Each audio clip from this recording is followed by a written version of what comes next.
Okay. Welcome to What's Niggling Me. Do a little show and tell here.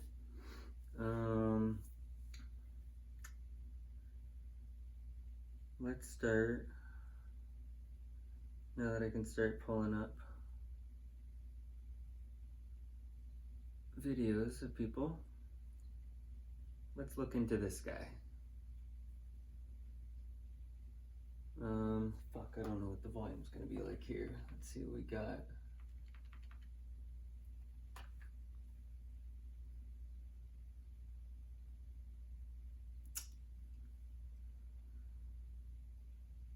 Volume, maybe 20 will be good. Crush them. We now must show that we have the will to do so. You wrote in your book 5 years ago, Fighting Terrorism, How Democracies Can Defeat Domestic and International Terrorism, I'll quote. I don't know if you see at the top here. This is the night of September 11th. This is, for some reason, Geraldo Rivera speaking to Benjamin Netanyahu. 9/11. In the worst scenario, the consequences could not be a car bomb, but a nuclear bomb in the basement of the World Trade Center. You got the location right, the weapon wrong, but they didn't even need a nuclear weapon. Do you really envision the obtaining? So let's watch the whole interview here of the night after the Twin Towers and the Pentagon and the plane that was what seemed to me shot down, and Tower 7 fell. Looked like a controlled demolition to me. Was the United States hit so savagely? What was the objective of these terrorists? What we're dealing with are terrorist attacks launched by Islamic militants who enjoy the support of radical states in the Middle East. This militant Islam, I think, perverts and distorts one of the world's great religions. They want to reverse history. They really don't accept the last 1,000 years of history in which Islam receded and the West and democracy became the primary force in the world. And so they want to roll back time. And in order to do that, they have to strike at the main bastion of the Western democracy, and that's the United States. And so they hit you now, and they'll hit you again, because their objective is literally to destroy the United States. If they can't destroy it, they can hit it and strike it, and at least crush its will, and bring it to its knees. This may sound fantastic, but that's exactly what they think. And this is inspired again and again by Islamic militant teachings, and of course by the Islamic Republic of Iran. This is what the Ayatollah Khomeini was all about. So they see the United States as the great Satan. We in Israel, by the way, are the little Satan. If Belgium was in our place right here in the Middle East, it would also be a little Satan. And they go after the United States, and they'll go after it again. Awaken the sleeping giant, don't you agree? Yes, but I think this is a wake-up call from hell, because they don't intend to stay where they are. They're constantly developing greater technical proficiency. And the radical regimes, specifically Iran and Iraq, that are part of this terror network, are developing weapons of mass destruction. Isn't that crazy? And on the night after the attack happened, Benjamin Netanyahu said they have weapons of mass destruction in Iraq and Iran. They still don't? It's 2025.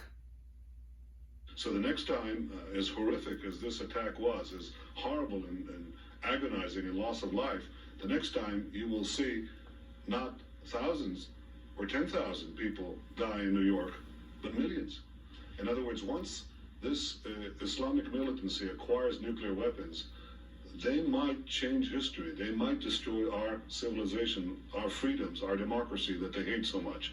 And therefore, this wake-up call that we've received is a summons to action. It says that unless we act now to dismantle this terror network of terrorist states manipulating terrorist groups in the Middle East and beyond, then our future is in doubt. They have the will to destroy us. They don't have the power today. We have the power today to crush them. We now must show that we have the will to do so. You wrote in your book 5 years ago, Fighting Terrorism, How Democracies Can Defeat Domestic and International Terrorism. I'll quote, in the worst scenario, the consequences could not be a car bomb, but a nuclear bomb in the basement of the World Trade Center. You got the location right. Why would fucking Netanyahu write that 5 years before? Weapon wrong, but they didn't even need a nuclear weapon. Do you really envision the obtaining of weapons of mass destruction by these very same personalities or people like them, and that they would have the will to deliver even an Armageddon kind of blow to the United States? Do you have any doubt? I mean, okay, they didn't use nuclear bombs because they don't have them, but they used a 350-ton conventional bomb, 350 tons of conventional bombs with all that fuel, and that is far more powerful than anything an F-16 could launch in terms of conventional weapons. So they're well on their way.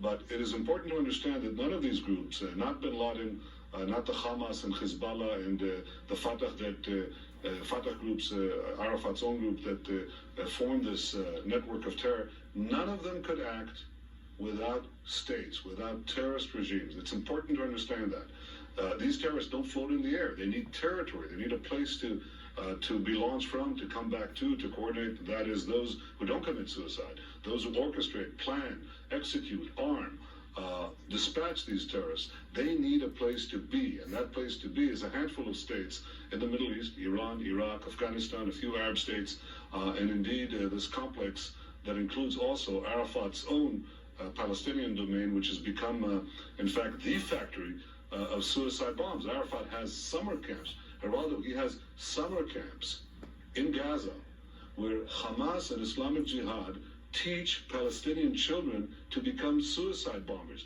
He's preparing the kamikaze pilots not only of today, but of tomorrow. So this network that whose various parts support one another, help each other in material, help each other in political support in these abominable resolutions they passed in Durban the other day, this network itself has to be dismantled. Because if it's not dismantled, the answer is yes, they will develop atomic weapons. They already have ballistic missiles, two of these states. They already have chemical and biological weapons. They're well on the way to developing atomic bombs. And if they do, then history will change. History is not ended, unlike what Francis Fukuyama wrote, with the triumph of capitalism and democracy over communism. In fact, there is a new conflict. And this is the threat of this Islamic militancy coupled with affiliated Arab terrorist groups who seek to destroy the West. Nothing short of that. What we have to make clear is that terrorism is an invisible evil. It is evil everywhere. The success of terrorists in one part of the world emboldens terrorists elsewhere. So we have to adopt the same kind of attitude that the civilized powers adopted against piracy in the 19th century, against Nazism in the 20th century. None of those people we now have to adopt against terrorism in the 21st century. It is a crime against humanity. It is evil at all times. It is unpardonable. There are no excuses and no concession to terrorism. And the terrorists and those who support them are enemies of mankind. We will fight them resolutely. I think this attitude will produce the necessary action. And I think that President Bush has been wise to call a global war of the democracies against terrorism. Mr. Prime Minister, shalom. Thank you. Boo that, man. I don't support. Oh, I don't want to watch that shit. That is probably fucking real painful trying to listen to these fucking people. This is the next day. No. This is a year later. 1 year later.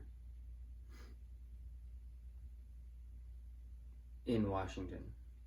To take out Saddam's regime, I guarantee you that it will have enormous positive reverberations on the region.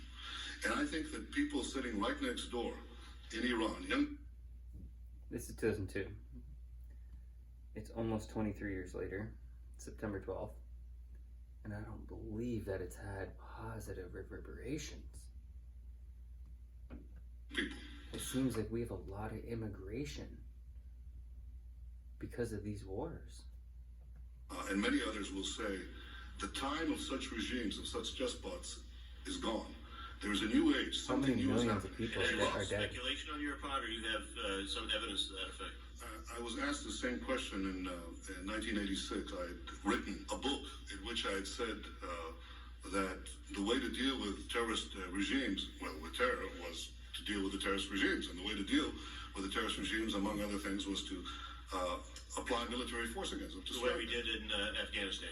The way, for example, I want to answer your question. I guess I'm running out of time, so I quickly was trying to get to. We've done, I think, what you proposed in Afghanistan, yet I haven't seen that sort of neighborhood effect. Well, I think there's been an enormous effect. The effect was we were told that there would be a contrary effect. First of all, people said that there would be tens of thousands of people streaming into Afghanistan, zealots who would be outraged by America's action, and this would produce a counter-reaction in the Arab world. But I think you're not saying that when you take an action like we did in Afghanistan, we're going to see all the other countries as full. No, what we saw is something else. First of all, we saw everybody streaming out of Afghanistan. The second thing we saw is all the Arab countries and many Muslim countries trying to side with America, trying to be okay with America. The application of power is the most important thing in winning the war on terrorism. If I had to say, what are the three principles of winning the war on terror? It's like, what are the three principles of real estate, the three L's, location, location, location? The three principles of winning the war on terror are the three W's, winning, winning, and winning. The more victories you amass, the easier the next victory becomes. The first victory in Afghanistan makes the second victory in Iraq that much easier. The second victory in Iraq will make the third victory that much easier too, but it may change the nature of achieving that victory. That's 2002. This is from 1992. Richard Nixon. You make the observation in your book, and you say that you have said it many times when you were president of the United States, that no president is ever going to desert Israel, right? Correct.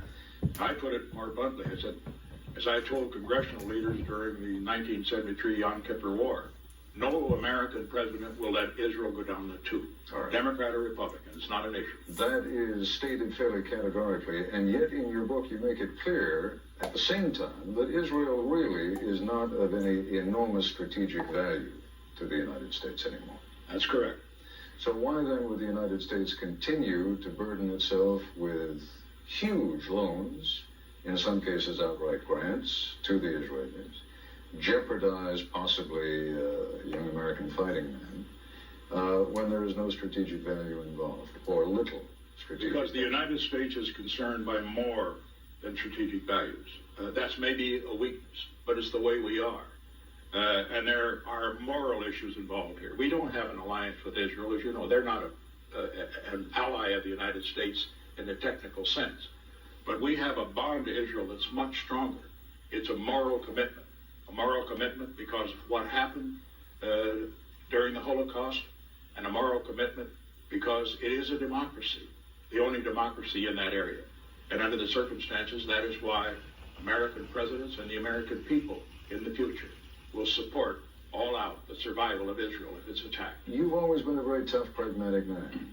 And I just wonder if you were the president of Israel and you heard Richard Nixon talking that way, or for that matter, heard any sitting American president talk that way, and say, but there's really no strategic value anymore, how much faith would you place in that kind of a moral commitment if push really came to shove? If I were the president of Israel, I'd put a great deal of faith in it because of the track record of the United States, and also because he would know that that is the way the American people are. There is no doubt whatever of our commitment to Israel.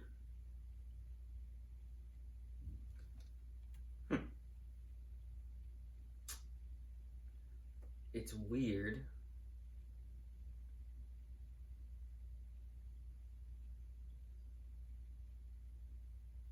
Because if you don't know this guy,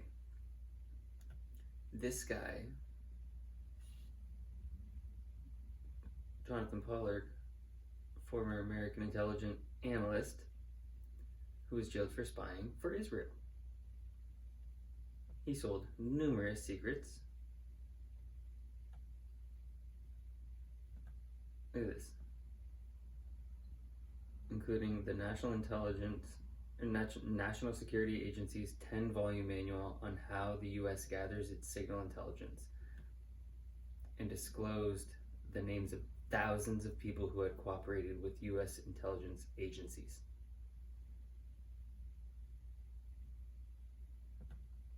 Apprehended in 1985. Richard Nixon is saying that in 1992. What about that moral obligation? See, it says here he was sentenced to life in prison. And then he got out. He was in there for a long time.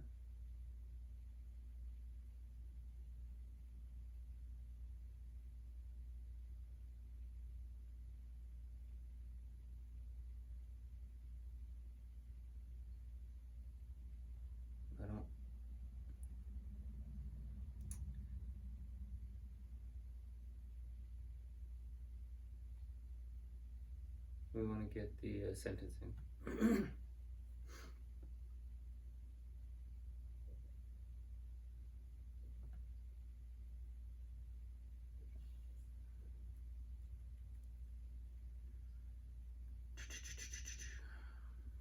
What's interesting is the United States caught 2 Russians and executed them before.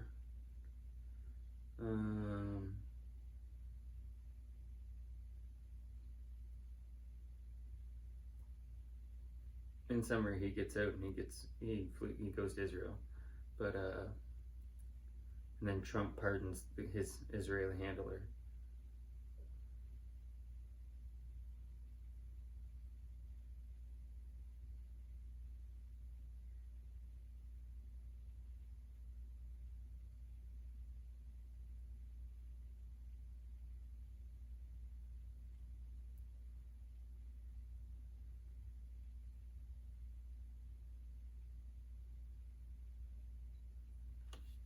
Why can't I see when his sentence is commuted?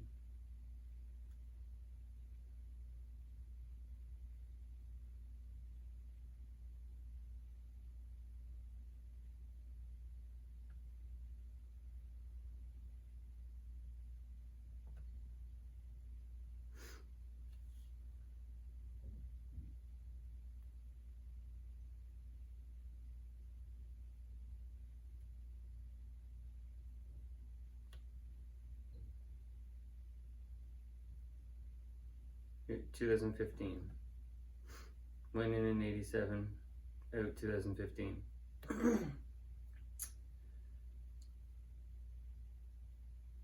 2020, off to Israel.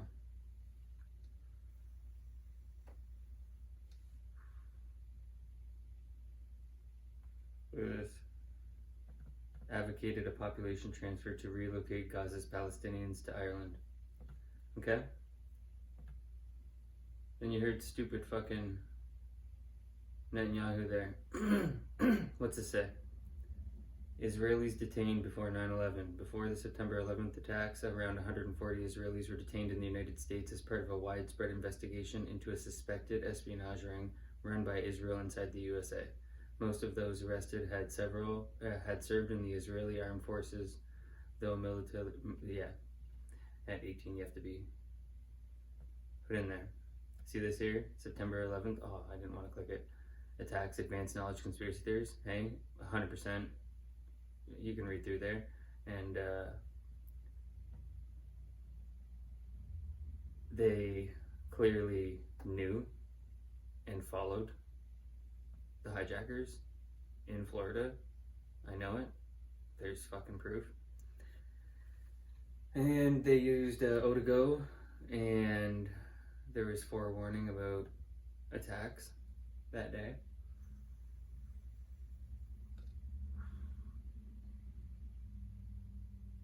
Right here, look how many people. ABC News. Were Israelis detained on September 11th? Spies? That's in 2006. This is about the dancing Israelis. This 2006 ABC News story. The 5 young Israelis and their possible connection to Israeli intelligence. Well, guess what? Some of them failed a polygraph when they were polygraphed, and then they were deported. And then they did a live interview in Israel.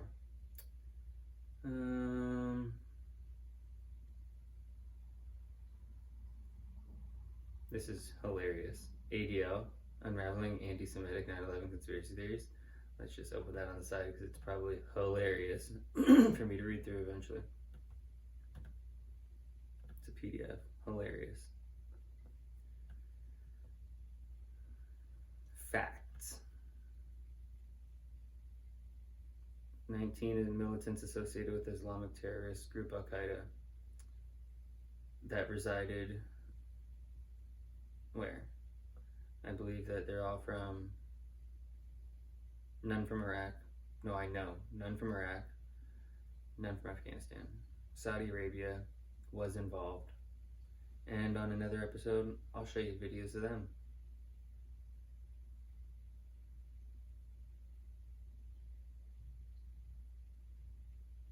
Saudi Arabia and Israel in 9/11. New York Times, 5 young Israelis caught in net of suspicion.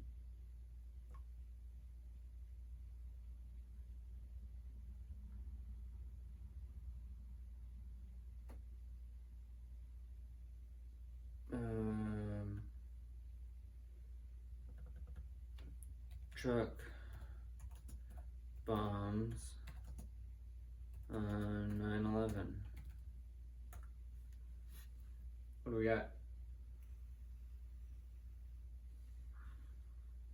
But that's not what I want.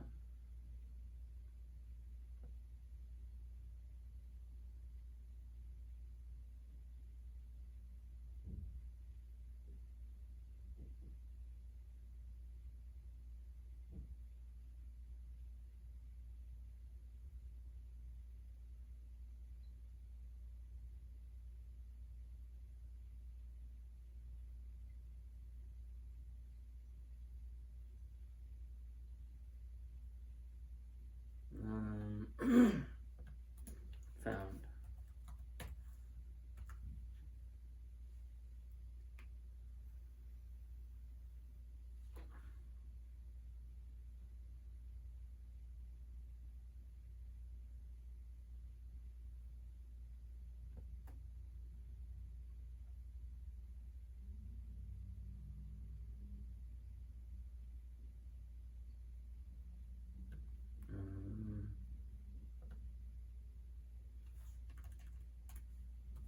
New Jersey Bridge, I think.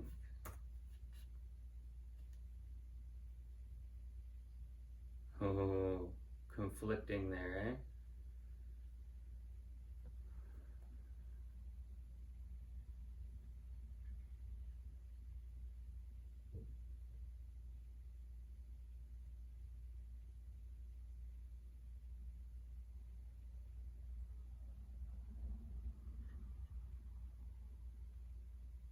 Will we get some kind of 9/11 commission report? A real one? Probably doesn't matter. Ooh. I'm gonna find exactly the company so I can come back to that. I'll leave this tab up here. Oh, this is from 10 years ago on CNN's own website. At Judaism's holiest site, Benjamin Netanyahu gave a prayer of thanks for his political comeback. I appreciate the decision by Israel's citizens to elect me and my friends against all odds and in the face of powerful forces. His surprising and crushing victory, the product of an 11th hour push for right-wing votes, promising there would be no Palestinian state on his watch, and whipping up fear on Facebook with a warning to the base, get out and vote to prevent Arab parties from unseating him. The right regime is in danger. The Arab voters are coming in huge amounts to the polls. But those hardline statements that saved his job may only deepen his bad blood with the Obama administration, who was privately hoping for his ouster. U.S. officials say they are waiting to see if Netanyahu dials back.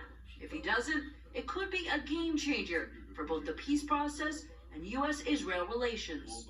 Certainly, the fact that he's changed his position has an impact. I'm not going to prejudge what we'll do. The election was yesterday. Those comments were made 2 days ago, so I'm sure we'll continue to discuss. But Netanyahu is unlikely to reverse course. His essential concern that Israel withdrawing territory exposes itself to more danger is something he feels in his heart, and he believes that many, probably most Israelis share with him. Republican lawmakers overjoyed at Netanyahu's re-election. Senator Rand Paul tweeting his congratulations, and Senator John McCain calling him the comeback kid. 10 years ago, right? After lobbying Congress and the American people against President Obama, John McCain calling him the comeback kid. Congratulations. Oh, Rand. I don't like that.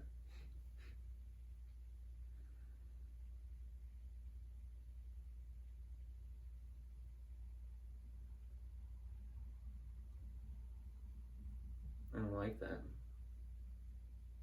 I guess it's just Thomas Massey.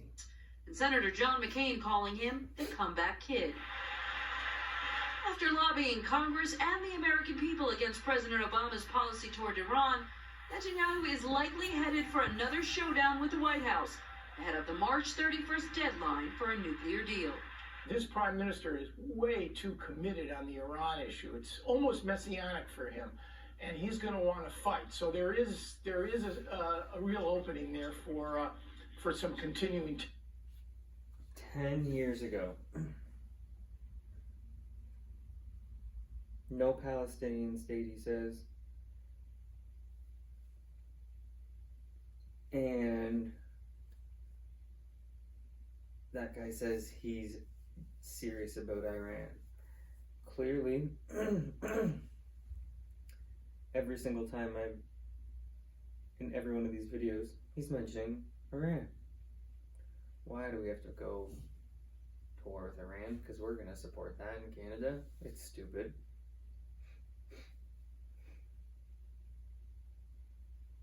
No. War with Iran. They're on the verge of nuclear missiles for the past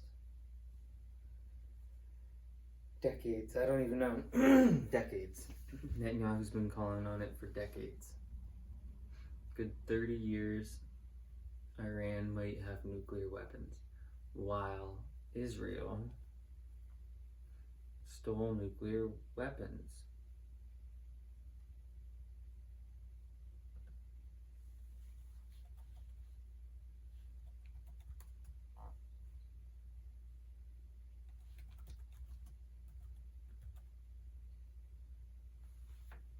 Uranium.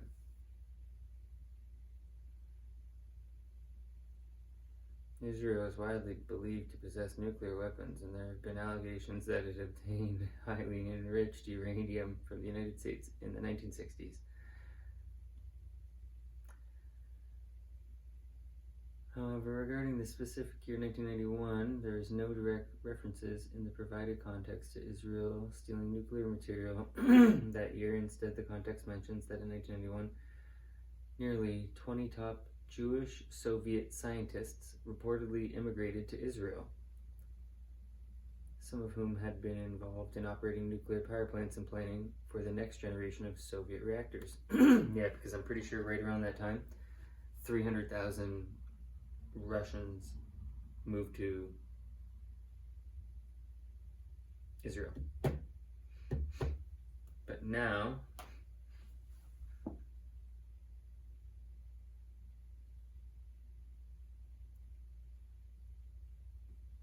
I'm going to do a little bit more digging after into these 20 top Jewish Soviet scientists.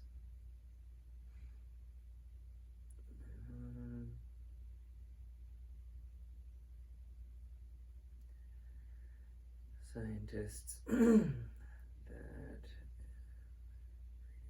to Israel.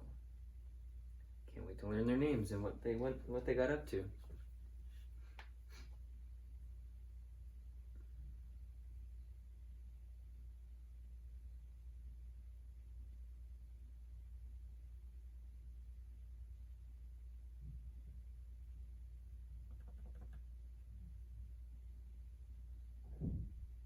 A lot of spying going on.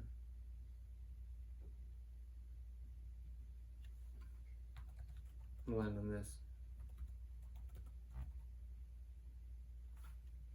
So we're here.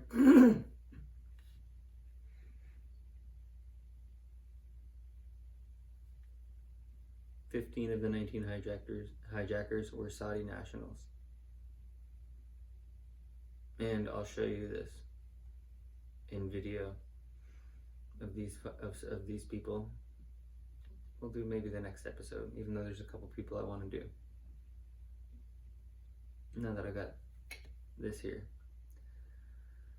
Yeah, I'll show you the senior officials provided financial and logistical support to the hijackers. Yeah, they worked at the Saudi embassy in the United States. These allegations have been supported by mounting evidence, it says here, including the actions of individuals like Omar al-Bayoumi and Fahad al-Tumari, who assisted the hijackers in San Diego.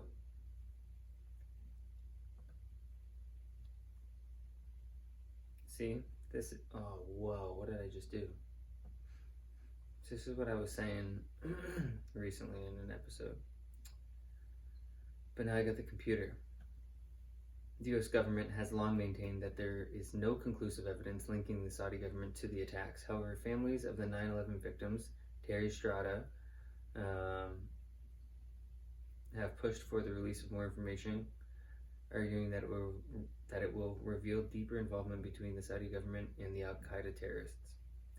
2016, the Justice Against Sponsors of Terrorism Act was passed, allowing the families of 9/11 victims to sue the Saudi government. FBI's investigation in, oh fuck, I can't go down on that shit.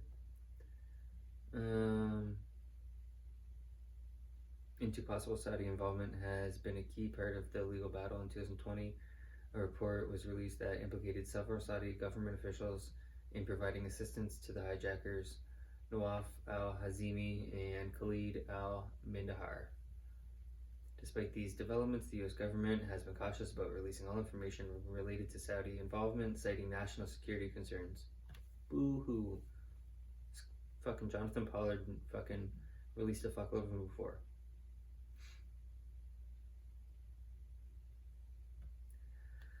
But then you have Donald Trump's son-in-law, Jared Kushner, married to Ivanka Trump. We got a computer, let's just pull them all up. Jared Kushner. Yep, I see father, and we'll click him.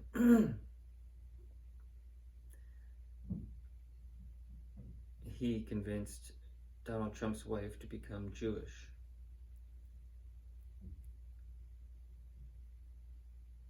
Ew.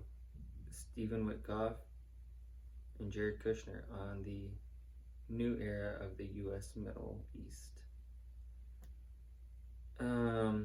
He has very close ties to Israel and Saudi Arabia. He's very good friends with Mohammed bin Salman.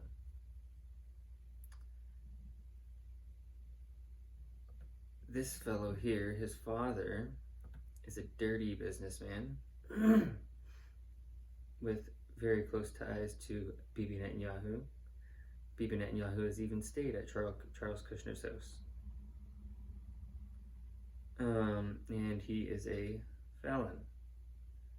He pled guilty to tax evasion and making illegal campaign donations. He also tried to, he's a disbarred American attorney, yeah. And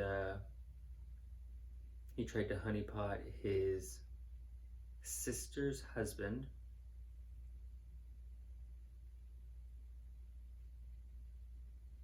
And now he has a position in the current cabinet. This guy is a piece of shit.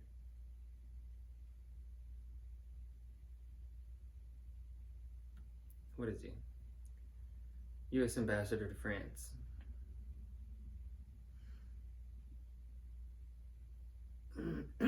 requires Senate confirmation. He shouldn't be confirmed. This guy's a fucking piece of garbage.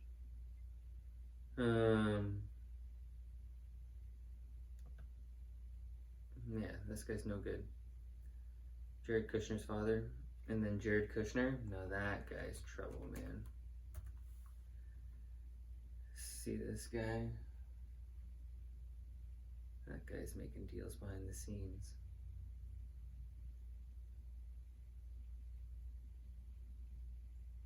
Jared Kushner. Okay, just a little quick episode. I had to bring this Yuri Bezmenov up so I could show my mom. Try to get her to understand things.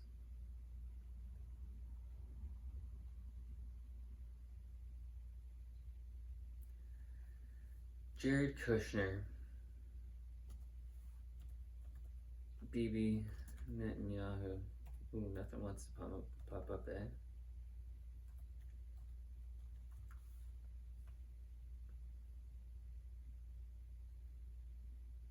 Have a long-standing personal and professional relationship. When Kushner was 17, Netanyahu stayed at the Kushner's home in New Jersey, sleeping in Jared's bedroom.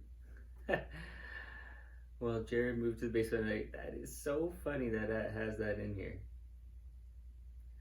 Kushner was tasked by President Trump to broker peace in the Israeli-Palestinian conflict and played a significant role in the normalization of relations between Israel and several Arab countries, including the rich ones.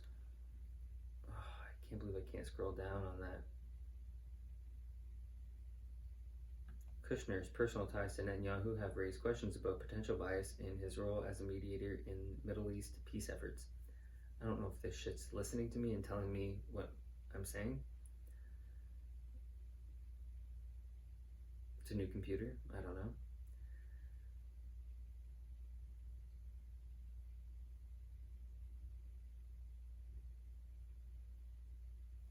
Okay, and then we'll type in Mohammed bin Salman and we'll get out of here. Jared Kushner.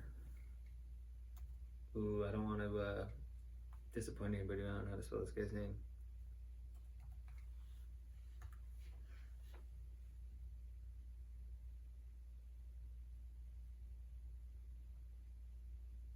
Because when we get into Mohammed bin Salman, then we'll have to talk about the dissident and Jamal Khashoggi. And we can touch on Jamal Khashoggi's uncle, a big arms dealer. And Trump owns his boat, his yacht, after he was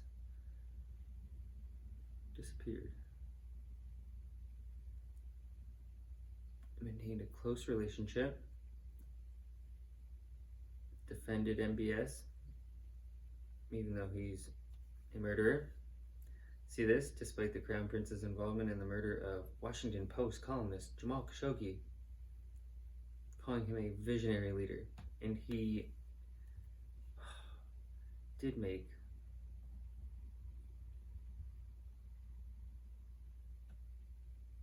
look at this right here. Before committing $2 billion to Mr. Kushner's fledgling firm, officials at a fund led by the Saudi Crown Prince questioned taking such a big risk.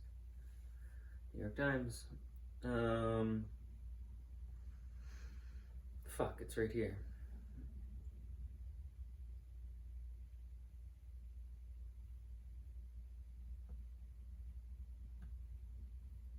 I've been watching this man because I want to see what kind of crypto he's getting involved in. He didn't make sure, they had put him in because they could not have the Arab Spring happen there. They got a lot of young Arabian population now. Fuck, my lips are jabbed. A lot of Saudi. If you look at X, there's a lot of Saudi, not a Saudi. There's a lot of Arab money in there. Qatar. Elon doesn't own that whole fucking thing. All of X.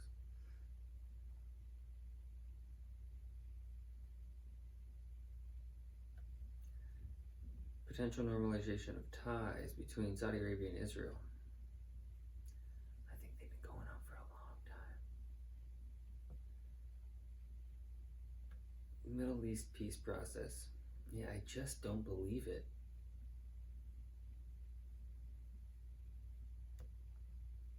Jared Kushner, friends of Netanyahu, and MBS.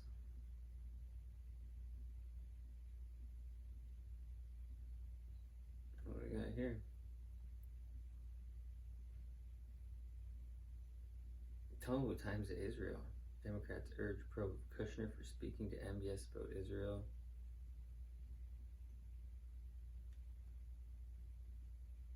Let's go.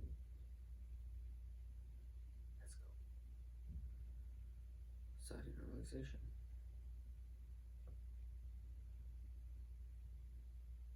There's no conflict of interest. You know, nothing's happening. Look at these fucking losers wearing masks. This idiot's got a fucking cloth one on. Even smart people can be dumb. Misinformed.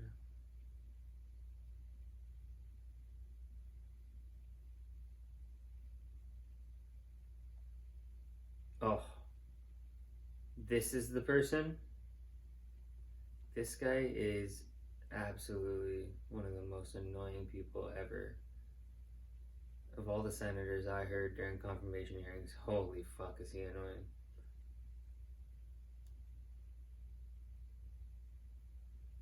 We already know nothing that came of this. And now Trump is in wild shit every single day, wild shit is happening under the Trump regime. They just caught a ton of people in Colorado at a party, a ton of migrants, drugs and shit.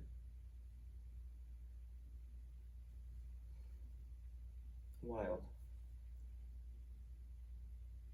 The dissident though, it's MBS. We'll show what he looks like here.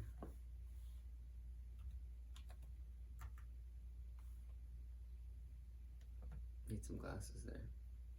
Oh, look at fucking Joe Biden. So funny. Look at him being so nice to this old man. Al Jazeera. That's not what I was looking for.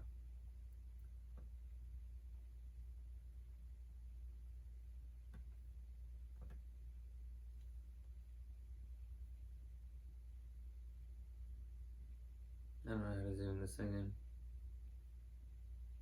There he is. It's as big as we're getting right now. Fast facts. That guy. How old is he? Like 40-ish. Be 40 soon. He's got the same birthday as my brother. That makes me laugh. What was I going to show about this guy? Mohammed bin Salman. Jamal. Oh, that's not how you spell that. Khashoggi. This guy right here was very critical.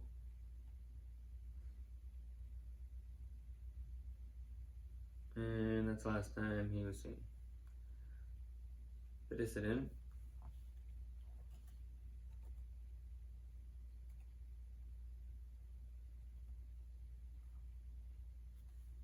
This guy also did a good documentary on the Russian doping scandal before this. I highly recommend everyone watches this movie. It's an incredible documentary.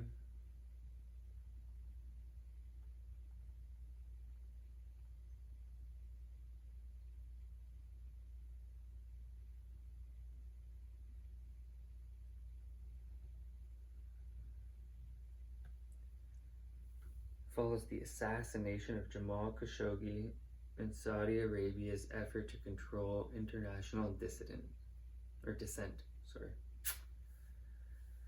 And it is wild. And then he's also got a good documentary, about the Russian doping scandal.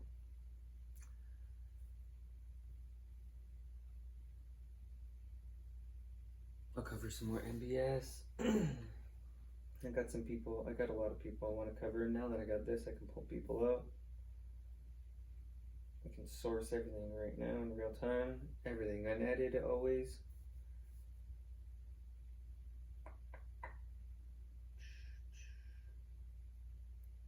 Alright. If you watched, if you appreciated it, if you have conflicting opinions, let me know. Deuces.